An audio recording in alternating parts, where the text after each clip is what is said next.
আমরা আজ একটা খুবই অজানা তথ্য, অজানা ইনফরমেশন আপনাদেরকে জানাবো। আপনারা অপরাজিতা দেবীর নাম শুনেছেন? না, শোনেননি। অপরাজিতা দেবী হচ্ছে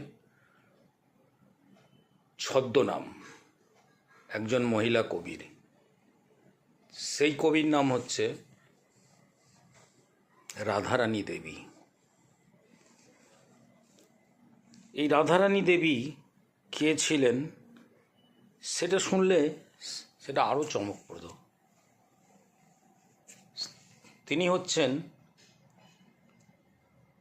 নবনীতা দেবসেনের মা বা অমর্ত্য সেনের, নোবেলজয়ী অমর্ত্য সেনের শাশুড়ি। তিনি একজন রেসপেক্টেড ফ্যামিলি, মানে ফিমেল পোয়েট ছিলেন। আর ওনাকে কেন অপরাজিতা দেবী নাম নিতে হয়েছিল? কারণ উনি যখন লেখাটা শুরু করেন তখন সমাজ থেকে অনেক প্রেশার থাকতো, মহিলারা লিখতে পারবেন না, মহিলাদেরকে অনেক রেস্ট্রিক্ট করা হতো ওই সময়ে। সেই কারণে উনি নিজের নাম লুকিয়ে লিখতেন। এই কারণে মানে গোপন পেন নেম নিয়ে উনি লিখেছেন।